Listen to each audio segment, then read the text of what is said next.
하나님 참 좋으시 나의 하나님.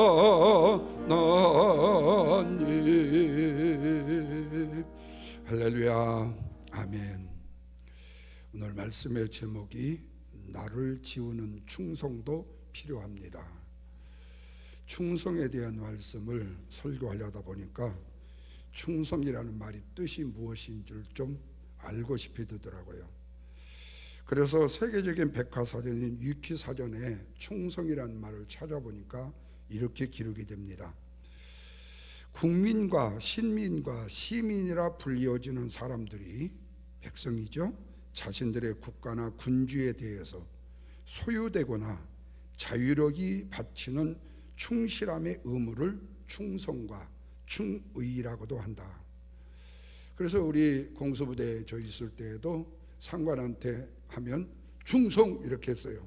근데 그 충성이 나라에 충성한다는 건지 저 상관한테 충성한다는 건지. 근데 저 상관이 되게 미운 놈이거든요. 그런데 충성하는데 내가 쟤한테 어떻게 충성을 해? 이거 충성이란 말이 뜻이 좀 다르잖아요. 그렇다면 우리가 이 충성이라는 말을 내가 섬기는 조직이나 사람을 위해서 일관된 마음을 가지고 최선을 다해서 헌신하는 것을 충성이라고 우리는 쉽게 위키 사전에서 나오는 대로 말하면 생각하게 되지요. 그래서 나라를 위한 애구심도 충성이고 회사를 위한 애사심 같은 것도 충성이라는 단어를 사용하기도 하죠. 그러다 보니까 조직의 리더들이요, 구성원들이나 아니면 자신이나 조직에 대해서 충성을 강요한다는 거예요. 충성심이 부족한 이유 때문에 사람을 내치기도 하고 데리기도 한다는 거예요. 그래서 지편 내편을 한다는 거죠. 그래서 뭐 검사 판사도 지 밑에 줄, 그래서 뭐 대법원장이 되고 뭐 원장이 되면은 지 밑에 충성자라는 사람을 심는다며, 그런 못된 짓거리는 버릇없는 것들이 어떻게 한 나라의 대법원장이 되겠어요? 이건 완전히 못된 거죠. 예. 근데 충성의 한자를 보니까요, 가운데 중심이에요. 가운데 중자에다가 밑에다가 마음심이죠. 잘 아시죠? 저도 천자문을 띄웠거든요. 그 정도는 압니다. 예, 예. 그러니까 마음의 중심을 바로 잡는 것이 충이에요. 충. 예. 여기서 마음의 중심을 바로 잡는다는 것은 뭐냐? 올바른 것이 무엇인지를 알고 그것에 마음의 중심을 두라는 거예요.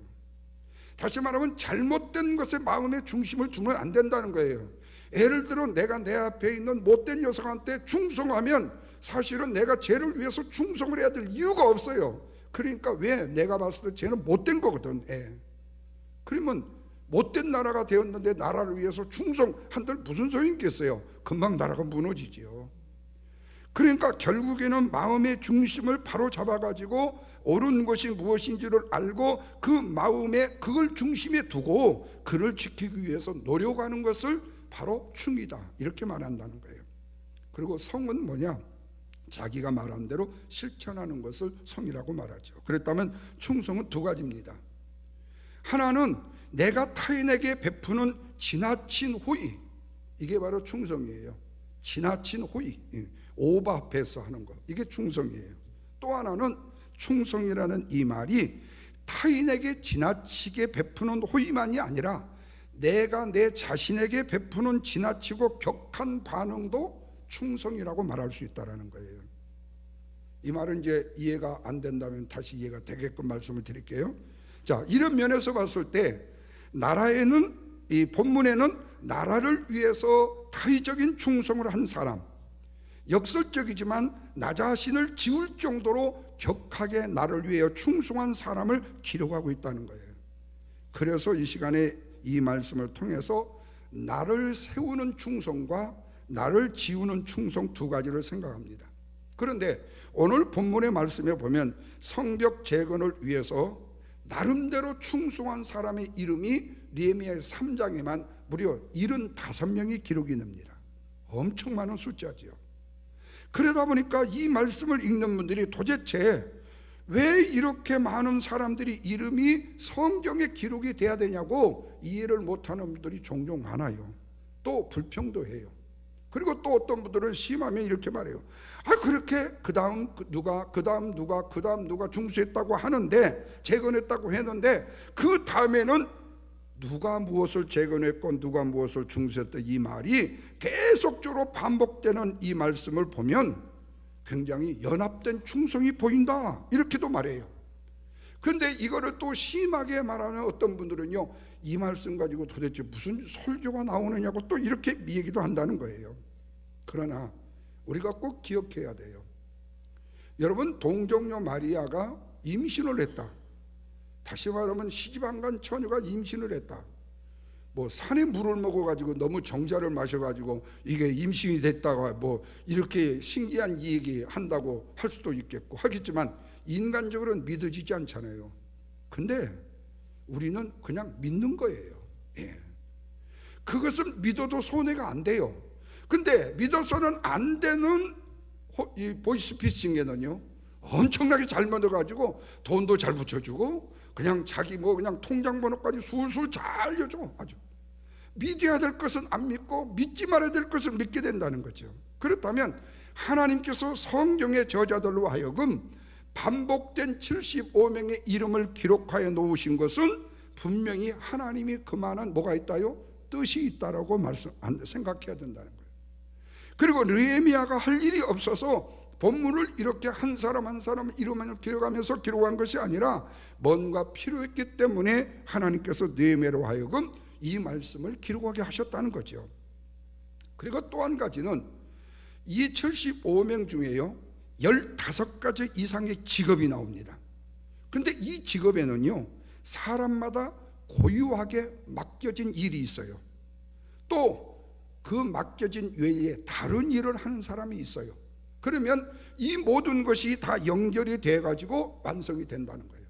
그래서 성벽이 재건하는 일이요, 여기서 시작해 가지고요 이렇게 돌아요. 여기가 우리 이충남 목사님 집이라면요, 여기서 이렇게 돌아가지고 이렇게 돌아가지고 이렇게 돌아서 최준환 장로님 집, 우리 집은 안쪽에 있으니까 여기서 멈춘다네요.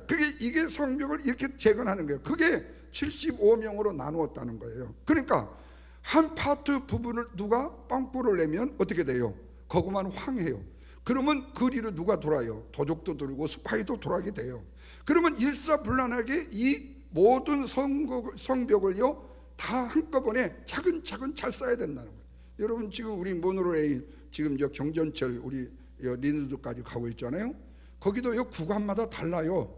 그 일하는 컨소시엄이 돼 있어 갖고 어느 건축회사에서는 여기 숄라인 우리 교회 바로 밑에 쪽에서부터 위에까지 담당하고 거기서 저기 노스게이트까지 담당하고, 그래서 이렇게 전기 뭡니까 라인으로 하는 봉도요, 여기는 사각이고 여기는 원형이고요, 또 이 겉에 이거 펜스가요 여기는 하얀 거고 여기는 까만 거고 달라요. 그렇게 지역마다 이렇게 달라지는 거예요. 벨뷰도 이제 시험 운행을 한다고 그래요. 근데 뭐 90번 다리 위에 뭐가 아주 안 좋아가지고 지금 거기에 연장이 될 정도로 지금 한다고 그러는데, 어쨌든 지금 저기 에드먼드에서부터 저기 타코마에까지, 그 다음에 여기 이제 리누드까지, 그 다음에 공항, 이게 전부 다 네트워크가 상당히 좋아지고 있어요. 지금 시애틀이요. 그만큼 지금 연결이 다 이렇게 되어진단 말이에요. 그러니까 본문에 나오는 모두가 다 자기에게 맡겨진 일에 충성한 사람의 명단이라는 사실이에요. 그래서 이렇게 수없이 많은 75명의 명단 중에서도 충성되게 일하는 사람들이 행한 일, 그래서 충성의 관점에서 본다면 그래도 우리의 눈에 몇 사람이 보인다는 거예요. 그래서 오늘 이 몇 사람이 바로 네 부류로 저도 말씀을 보았어요. 그래서 네 부류의 충성된 사람의 모습을 보고 다음은 그들의 충성의 열정을 나누려고 해요. 바라기는 오늘 주어진 말씀을 통해서 나 자신의 충성의 위치는 어디이고 그 충성의 자세가 무엇인지 생각하면서 은혜를 나눌 수 있기를 바랍니다. 먼저는요, 무레못의 땜빵 충성을 봐요. 무레못이라는 사람이 땜빵 충성. 오늘은 조금 말이 조금 사나워요. 이해를 하셔야 돼요. 본문 4절 보십시오. 그 다음은 학고의 손자 우리아의 아들 무레못이 맡던 부분을 중수하였다, 이렇게 나와요. 그런데 21절 보십시오. 학고스의 손자 우리아의 아들 무레못이 그래요. 다른 부분의 사역도 맞는 부분이 나와요. 그리고 보니까 한 사람이 뻥꾸를 낸 거예요. 그래서 무레못이 두 군데를 땜빵한 겁니다. 그러니까 무레못은 자기에게 맡겨준 일들을 다 했어요. 그런데 자기에게 맡겨준 일을 다 감당하지 못한 사람과 온전히 충성하지 못한 사람이 나온다는 거예요. 그러자 이 무레못이 그들의 사명까지라도 감당하고 나섰다는 거예요. 그래서 일종의 땜빵 충성을 했다 이렇게 말해요. 내 것도 했고 다른 사람의 것도 했다. 이런 면에서 무레못은 진실로 충성된 이스라엘 백성들의 백성이었다. 보통 사람들은 자기에게 맡겨준 일도 힘들어하고 잘 감당하기가 힘든데 무레못은 자기의 일은 물론이고 감당하지 못하는 다른 사람들의 일까지라도 감당하는 땜빵으로까지 충성하는 사람이었다는 거예요. 여러분, 여기서 우리는 굉장히 중요한 의미를 깨닫습니다. 그것은 세상에는 자기의 일을 잘 감당하는 사람들이 거의 대부분입니다. 그런데 간혹요, 자기에게 주어진 일 감당하지 못한 사람들도 종종 많다라는 거예요. 문제는 이런 일이 개인적으로 인디비주얼하게 이루어지게 되면요, 지가 못한 일 지가 망하는 거고 지가 흥한 거니까 괜찮아요. 그런데 공동체 안에서 일어났을 때는 어떻게 해야 되느냐 이거. 공동체 안에서 이 문제를 해결해 주는 말씀이 바로 마태복음 11장 28절입니다. 뭐죠? 수고하고 무거운 짐진 자들아 다 내게로 오라. 자, 여기서 말씀하신 수고하고라는 이 말은, 이 수고는 내 자신이 지어야 될 짐을 말씀한다는 거예요. 그런데 무거운 짐을 진 자들아, 이거는 내 짐이 아니라는 거예요. 누가 진다는 거예요? 주님이 져주신다는 거예요. 여러분, 우리가 인생을 살다 보면 인생의 수고도 있고 인생의 무거운 짐이 분명히 있지요. 거기다가 내가 져야 될 짐도 있고 남의 짐도 내가 져야 될 때도 있을 수가 있어요. 그런데 내 자신의 짐과 남의 짐을 질 때에 우리에게는 뭐가 오느냐? 진정한 쉼도 오고 일도 쉬워지고 가벼움이 우리에게 온다라는 거예요. 그래서 여러분, 우리가 천성이라는 말을 종종 해요. 이거를 우리가 조금 비약적으로 나쁜 말로 말하면 오지랖이 높다 이렇게 말을 해요. 근데 이 오지랖이 높다라는 말을요, 사실은요 상당히 그 인성을 의미하는 말의 뜻이기도 해요. 근데 이 오지랖이라는 말이 나쁜 데의 인성으로 쓰여지면 안 되죠. 나서서는 안 되는데 나선다거나 이거 이렇게 해서는 안 되는 도덕적 윤리의 이 법을 어기면서까지 해서는 안 되는 것은 바로 오지랖이 높다고 하면 안 되는 거예요. 그런데 약한 사람 그냥 볼 수 없어요. 그래서 내 것이라도 도와주고, 또 누구 조금 힘들어하고 아파하는 사람이 있으면 가서 또 도와주고, 내가 힘들어도 내가 먹을 거라도 내가 더 나누어주고, 이렇게 해줄 수 있는 사람, 여러분 이게 얼마나 감사하고 얼마나 감격스러운 일이에요. 실제로 그 사람은요 오지랖이 넓어서 저 사람은 원래 저래, 원래 저렇게 나누기 좋아해. 여러분, 세상에 원래 내 것 손해보고 나눠주기 좋아하는 사람이 어느 세상에 있어요? 인간은 다 죄인인데 그 사람은 의인이나요? 그 사람이 예수님보다 나아요? 하나님보다 나아요? 아니에요. 문제는 뭐죠? 내가 먹을 것을 다른 사람이 생각나서 주는 거고, 내가 누릴 수 있는 것을 다른 사람이 누릴 수 있도록 준다는 거예요. 그러면 거기에는 뭐가 있다라는 거예요? 희생이라는 충성이 있다라는 거예요. 나를 지우고 나를 낮추는 충성이 있다라는 거예요. 그러니까 도울 수 있는 거예요. 그렇기 때문에 여러분, 정말로 누가 나에게 식사 한 끼니를 대접하고 누가 나에게 조그마한 선물 하나를 준다 할지라도요, 그거의 단위의 가치를 따지기보다는요, 그래도 나를 위해 저렇게 해줄 수 있는 분이 계신다는 사실만으로도요 감격하고요 버쩍버쩍 뛰어야 된다니까요. 일어만 나도 일어날 때 생각만 해도 감사하고요, 그래야 돼요. 왜? 그래야만이 내 안에 뭐가 생기는 거죠? 다른 사람을 위해서 베풀고 섬기고 싶은 마음이 생기잖아요. 그러면 한 사람이 헌신하면서 충성하면서 자신을 낮추면서 베풀고 섬긴 것이 다른 사람에게 전이가 되어가지고 모든 사람이 그렇게 해보십시오. 그러면 이 땅이 뭐가 되어요? 천국이 되는 거 아니겠어요? 그런 교회가 천국 같은 교회가 되지 않겠어요? 그러니까 우리는 쉽게 오지랖이 덥다, 아이 저 사람은 원래 저래, 이렇게 말할 것이 아니라 그만큼 내 자신이 져야 될 짐과 남의 짐을 질 때에 내 자신에게 쉼도 오고 일도 쉬워지고 가벼움도 온다는 거예요. 그 대표적으로 수지를 맞은 사람이 뭐예요? 땜빵으로요. 구레네 시몬 아닙니까? 예수님이 십자가를 지고 골고다에 가시는데 구경을 갔다가 그 로마 병정이 힘도 세게 생겨가지고 예수님이 좀 죄송한 표현이지만 비실비실 하셔가지고 쓰러지니까 빨리 가야 되는데, 그래서 십자가를 대신 치웠잖아요. 근데 그 가정이 다 구원을 받고 그가 구원을 받아요. 그 구레네 시몬의 아들 루포가 사역자가 되고요, 그의 아내는요 바울의 믿음의 어머니가 되어져요. 그러니까 예수님이 지실 십자가를 땜빵으로 치다가 졸지에 최고의 영광에 이르는 주의 축복을 누리게 됐다는 거예요. 그러기에 여러분, 작은 일에도 충성해야 되고 큰 일에도 충성해야 되고, 그리고 남이 이거는 하찮게 허접하게 생각하는 것까지라도 귀하고 소중하게 생각하는 사람은요 틀림없이 주인이 될 수가 있어요. 그런데 큰 일은 조금 하는 체 하다가 에이 이까짓 거 뭘 나한테, 내가 지금 얼마나 고급 인력인데 나한테 이 일을 맡겨, 그러면서 그 일에 성실하지 않게 되면 결국에는 그 일의 주인이 못 돼요. 그래서 여러분 보십시오. 한국에서요 우리 6.25 사변 이후로 아니면 일제 이후로요 선교사님들이 우리나라에 와가지고 선교 사역을 하시는 중에 그 어린이 어린 애들을 보고, 야 저거 좀 싹수가 있다, 저거 뭔가 그래도 성실하다, 그런 애들을요 다 해서 미국으로 보내가지고 공부시키고, 그래서 우리나라의 훌륭한 일들을 감당하게 만든 사람들이 많잖아요. 뭐 꼭 그런 건 아니지만 우리 최 장로님 저 외할아버지가 그렇게 해서 루이비리 의과대학에 처음으로 박사님으로 우리 한국에 가셔서 했다고. 이번에 제가 그 저 인요한 씨 그거 보내드린 거 거기에 나오는 분이 바로 그분이시래요. 그러니까 여러분 사실은 우리에게 주어진 일들이 그래요. 적고 큰 것이 문제가 아니에요. 그래서 무레모처럼 내가 짊어져야 될 수고의 짐과 때로는 다른 사람들의 짐까지로 질 수 있는 충성스러운 사람이 돼야 된다. 그러면 내 자신의 쉼은 물론이고, 아멘이죠, 다른 사람에게까지 진정한 평안과 쉼을 줄 수 있는 충성의 사람이 되어줄 수 있다. 믿으시면 아멘 하십시다.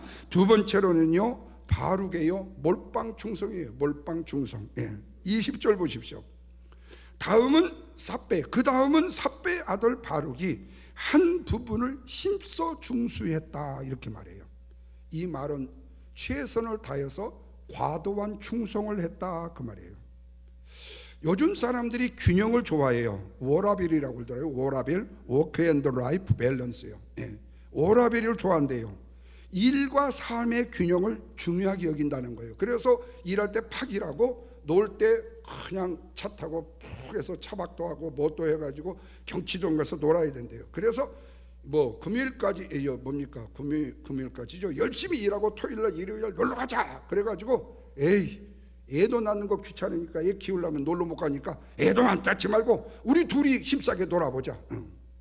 그렇게 돼갖고 끝까지 죽을 때까지 그 행복이 계속 가면 너무 감사하겠지만, 후에 혹시라도 어떻게 돼가지고 문제가 생기고 가족이 없는 외로운 외톨이가 된다면 어떨까 하는 걱정은 내가 오지랖인지 모르겠지만, 어쨌든 그것이 그들은 좋다고 하는데 결국 바람직스럽지는 않더라고요.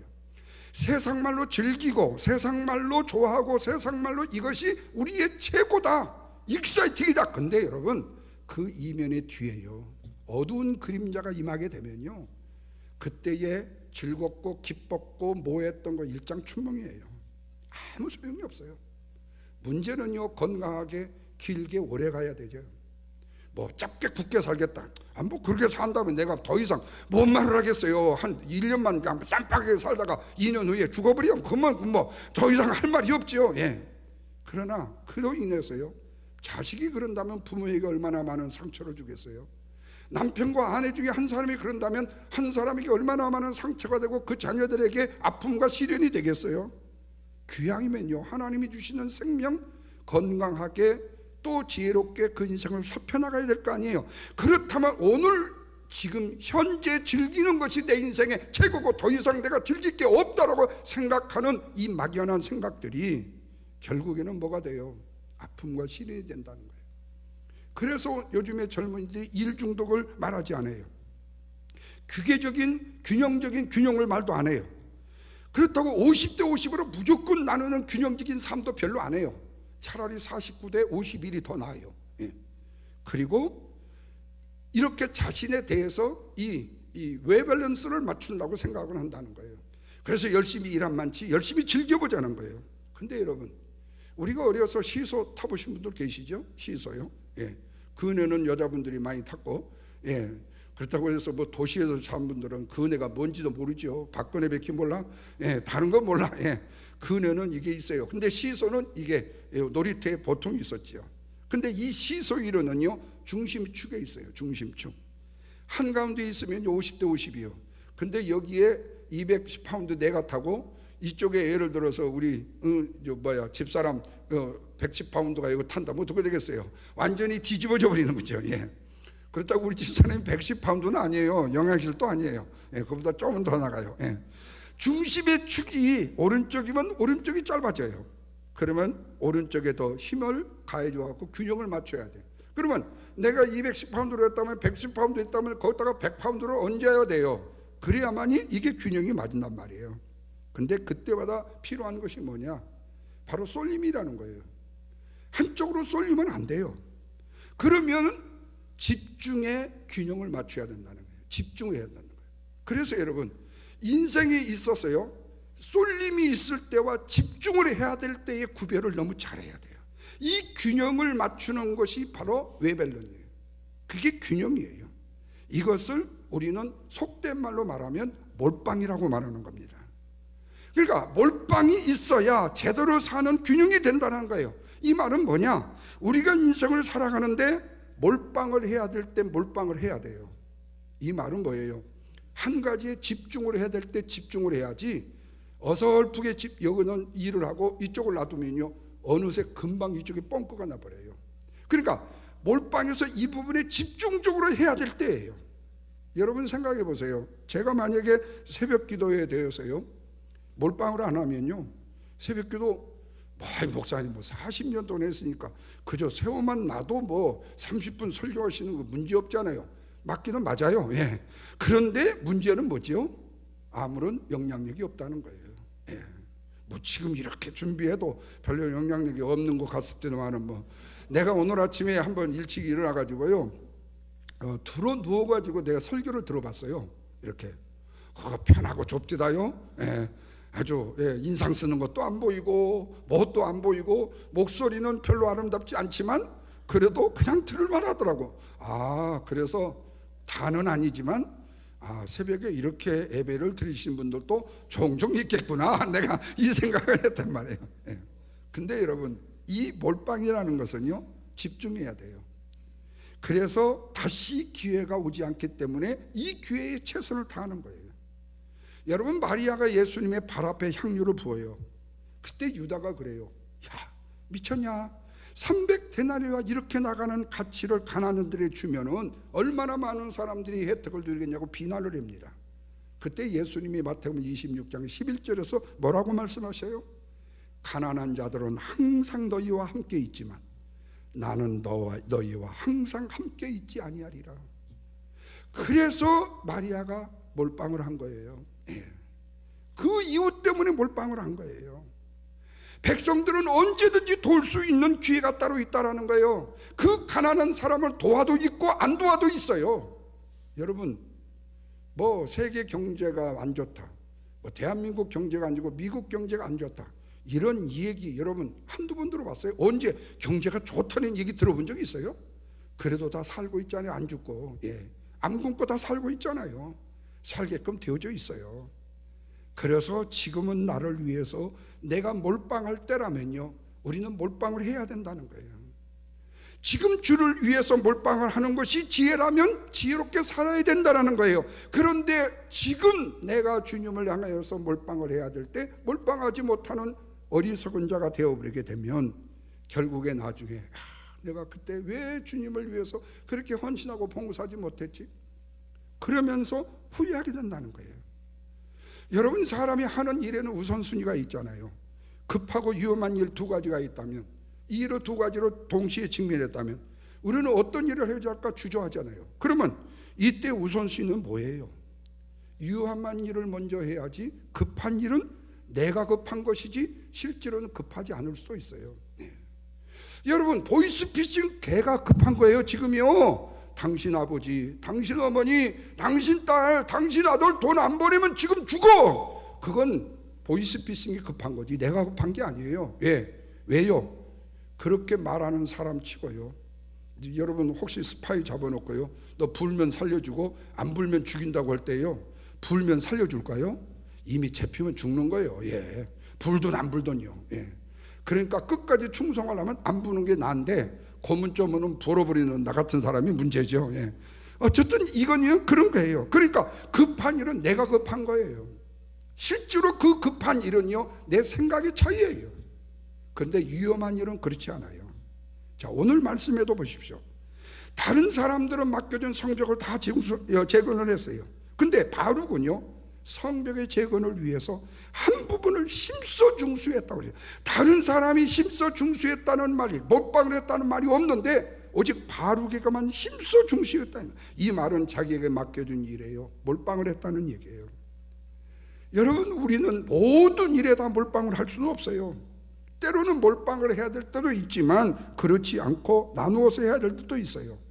이것을 잘 구별해서 하는 것이 바로 필요한 것이 지혜다. 그래서 지혜가 있어야 내가 그 일에 집중해야 될 일과 그렇지 못할 일을 구별하게 된다.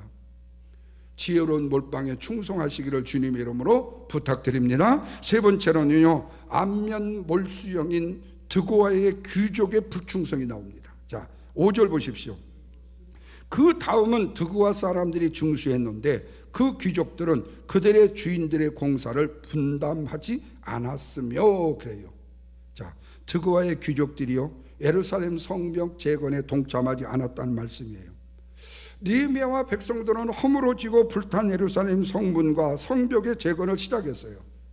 그래서 각각의 사람들은 예루살렘 동쪽, 북동쪽에 위치한 양문에서부터 성에 얼마씩을 분담해 갖고 한 마음으로 이 성벽 공사를 하고 있어요. 근데 모든 사람이 다 참여한 게 아니라는 거예요. 어떤 이들 중에는 특별히 느헤미야와 함께 공사의 지도를 맡은 고위층의 지도자들이 공사에 참여를 하지 않았다는 거예요. 이유가 있어요. 세 가지예요. 첫째는 그들은 자기가 사역이 함께 현장에 있는 것이 아니라, 그러니까 자기가 지금 감독자의 이치로서 그 현장에 있는 게 아니라 단지 그 일을 지시하고 감독만 하면 된다라고 생각한다는 거예요. 그래서 이거 그리고 자기는 뒷짐지고 가가지고 선풍 쐬고 놀고 있고, 그러면은 그 밑에 있는 사람들이 신이 나서 일을 하겠어요? 지는 뺑뺑이 놀면서 우리만 일을 시킨다고 분명 불평불만하죠. 여러분, 이게요, 지도자의 위치에서 굉장히 중요해요. 설선수범하면서 같이 옆에서라도 격려해주고, 빗자루는 못 들더라도 격려를 해주고 같이 함께 동참하는 거예요. 그리고 그들이 나누는 희노애락을 같이 나누는 거예요. 내가 리더자고 내가 지도자로 뒷짐지고 나는 딴 일 해야 되고 나는 딴 일이 바쁘다고. 아니요, 지금 이 일을 시작했으면 이 일이 바쁘고 이것이 지금 급한 일이에요. 두 번째로요, 자기들은 그 주인은 그런 일을 할 자리가 아니라고 생각을 했다는 거예요. 근데 느헤미야는 달랐어요, 생각이. 그들의 이름을 일일이 바뀌지는 않았지만 어떤 지도자들은 이 사역에 동참하지 않고 있다는 것을 은근히 드러내는 것으로 보아서 그들의 행동은 그리 옳은 행동이 아니라고 지적하고 있다는 말씀이에요. 그래요, 여러분, 하나님의 나라의 일에는요, 지위와 신분이 절대적으로 중요한 것이 아닙니다. 지위와 신분은요, 삶을 살아가는 데 하나의 방편일 뿐이에요. 하나의 분류일 뿐이에요. 이 말은 뭐죠? 하나님의 나라의 일에는 세상적인 말로 높고 낮은 일이 따로 있는 것이 아니라는 거예요. 이것이 우리가 무슨 일을 하든지 하나님의 영광을 위한 사역이고 다 크고 중요한 하나님의 일이기 때문에 그렇습니다. 세 번째로는요, 드고아는요, 예루살렘 성벽과 멀리 떨어져 있었다는 이유로 함께하지 않았다는 거예요. 다시 말하면 내 집 앞에 성벽이 무너지면 도둑이 내 집으로 쉽게 들어오는데 드고아는요 성벽에서요 저 멀찍이 떨어져 있어요. 그래서 도둑이 들어와도요 자기 집에 먼저 안 들어온다는 거예요. 나와 상관이 없다는 생각입니다. 무엇보다도 내 삶은 지금 안정적이라는 거예요. 굳이 내가 저 성벽을 쌓는 일에 모험을 하지 않아도, 희생을 하지 않아도 된다라는 거예요. 그래서 하나님께서는 그들의 불충성을 바로 여기에 기억하고 기록하고 계신다는 겁니다. 결국에 그들에게 주어진 축복이라는 것이 후에는 뭐가 된 줄 아세요? 오히려 저주가 되는 인생으로 마치게 되더라는 거예요. 그러기에 적어도 우리는 우리에게 주어진 사명을 외면하는 가룟 유다 같은 삶을 살아서는 안 된다. 누구를 막론하고 한 번 태어난 인생입니다. 그런데 하필이면 불충성의 인생으로 우리의 인생을 맞춰서 되겠습니까? 충성보다 땜빵이든 몰빵이든 하는 인생으로 지혜롭게 사시기를 주님의 이름으로 부탁합니다. 마지막으로 네 번째로는요, 느헤미야는요 자기 자신을 지우는 충성을 했다는 거예요. 자, 말씀을 드렸듯이요 성벽 재건에 참여한 사람이 75명이라고 말씀드렸어요. 그런데 정작 이 75명의 명단에 내가 누구를 지시했고 내가 누구를 지시했고, 내 같으면 그렇게 써야 돼. 왜? 주어가 빠지면 안 되잖아요. 주인공이 빠지면 안 되잖아요. 그런데 그 다음 넥스트로 같이 느헤미야의 이름을 기록하지 않았어요. 그러니까 있어야 될 사람은 느헤미야였는데 느헤미야가 빠졌어요. 정작 있어야 될 그 이름이 빠졌다는 거예요. 자기 이름을 가렸다는 거예요. 느헤미야는 자기를 지우는 사람이었다는 말씀입니다. 그런데 정말로 느헤미야가 예루살렘에 도착할 당시에 이스라엘 백성들은요 이 느헤미야에 대해서 엄청난 관심과 기대를 그대에게 홀로 받았었어요. 그때 느헤미야가요 3일 동안을요 두물불출하고 집 밖을 나오지 않았어요. 왜 그랬을까요? 내 자신을 지우는 시간이었다는 겁니다. 느헤미야는 하나님의 영광만 관심이 있었지 자기를 드러내고 이름을 나타내는 관심을 가진 사람이 아니었다 그 말이에요. 이런 면에서 오늘 우리는요 약물이들을 예수님께로만 몰아가는 약물이 개가 돼야 돼요. 약물이 개가 돼야 돼요. 왜? 예수님께로만 이끌 때만 살아내기 때문에 그래요. 제가 왜 이 말씀을 드리냐면은, 이 말씀이 왜 제가 성경에 있다고 은혜가 됐는가 하면, 제가 이제 사역을 내려놓아야 되게 되니까요. 혹시라도 내가 지금 뭐 큰 업적을 이룬 거 없지요? 예. 없는데 내 자신이 또 교회가 만약에 후에 커지고 굉장히 모으면 그때 내가 이걸 했고 저거 이걸 했고 이걸 했고 하면서 마치 내가 많은 것을 한 것처럼 나를 드러낼 수 있다는 거예요. 이거를 지워야 된다는 거예요. 이제는 제 사역이 마치게 되어지게 되면 저에 대한 모든 것은 지워져야 됩니다. 그리고 그것 갖고 흠잡고 아니면 칭찬하고 뭐 흠잡으리 더 많겠지만요 절대 그러지 말라는 거예요. 예. 이제는 오시는 분한테 집중을 해야 된다는 거예요. 느헤미야가 이 부분에서요 참 신실했어요. 수많은 일을 했지만요 자기 자신은 지우고 싶었어요. 어쩌면 우리는 이 느헤미야를 보면서 우리의 자신의 모습을 한번 볼 수 있어야 된다는 거예요. 내가 지금 동안 주의를 하면서 어떤 부분에서 나를 드러냈고 어떤 부분에서 나를 숨기고 지우려고 했는지 냉철하고 냉정하게 이성적으로 생각해 봐야 된다는 겁니다. 사랑하는 성도 여러분, 이제 결론의 말씀으로 마치겠습니다. 탈무드에 보면 이런 얘기가 나와요. 어느 궁궐 안에요 굉장히 맛난 과일이 열리는 오차라는 나무가 있었어요. 그런데 왕이 그 과일나무를 지키기 위해서 경비원을 2사람을 고용을 했어요. 근데 그 경비원이 누구냐면요 한 사람은 앞을 보지 못하는 시각장애인이었고요, 한 사람은요 다리가 부자연스러운 지체장애자였어요. 이 2사람이 왕의 명령을 받고 이 오차나무를 지키게 됐습니다. 그런데 여러 날 동안 이 오차나무를 지키고 있는데 보이지 않는 분이, 소경되신 분이 그 오차나무의 열매가 너무 궁금한 거예요. 그래 그 한 경비원한테 여보게 저 오차나무 열매가 어떻게 생겼어? 이렇게 생겼고 이렇게 생겼고 그거 좀 먹음직스럽겠네. 근데 자네 먹어봤나? 못 먹었지. 내가 이렇게 불편한데 어떻게 내가 따겠어? 그러니까 그 말을 듣는 순간에 이 안 보이는 분은 궁금해서 먹고 싶었고 지체가 부자연스러운 분은 어떻게 쓰니 따서 먹는다면 좋게 되어지는 유혹에 빠지게 된 거예요. 그래가지고 두 사람이요 깊이 있게 상의를 했습니다.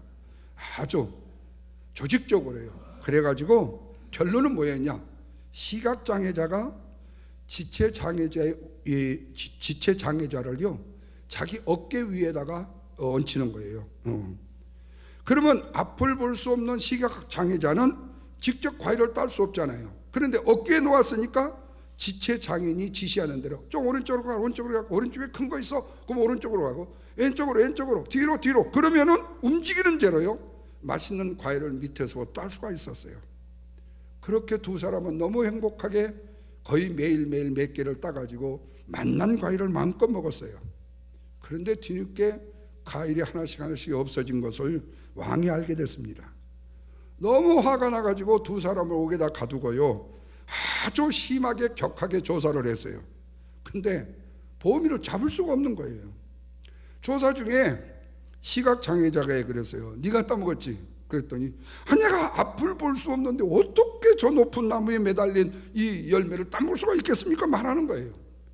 또 두 번째로 지체장애자에게 말했더니 내가 다리를 쓰집어 놨는데 어떻게 저 높은 나무에 남은 열매를 얼마나 먹을 수가 있겠습니까? 말해요. 그러니까 왕이 이 두 사람이 진귀한 열매를 따먹은 것은 분명히 심증은 가는데 물증이 없는 거예요. 그래서 더 이상 두 사람을 조사할 수 없고 그냥 땡 하고 조서를 마쳤대요. 여러분 탈무드에 이것도 몰빵 땜빵 같이 이상한 얘기예요. 예. 혼자서 할 수 없는 일도 이렇게 마음과 뜻이 함께 힘을 모으면 꼼수 몰빵 꼼수 땜빵이 된다는 거예요. 예. 근데 이것을 우리는 오지랖 넓게 좋은 말로 말하면 뭐지요? 단결의 힘이다 이렇게 말한다는 거예요. 이렇게 단결의 힘에는요 75명 중에 말씀을 드린 무레못의 땜빵의 충성도 있었고, 바룩처럼 몰빵의 충성도 있었고, 느헤미야처럼 자기 자신을 지우는 충성도 있었기 때문에 이런 결과를 이룰 수 있었다는 거예요. 그렇습니다. 여러분 오늘 본문의 말씀에 보면 비록 직업과 나이와 집안과 성별이 굉장히 다 다양한 사람들이 모였습니다. 그런데 그들이 하나가 되었다는 사실은 분명합니다. 그리고 가장 본문에 많이 나오는 단어가 뭐냐?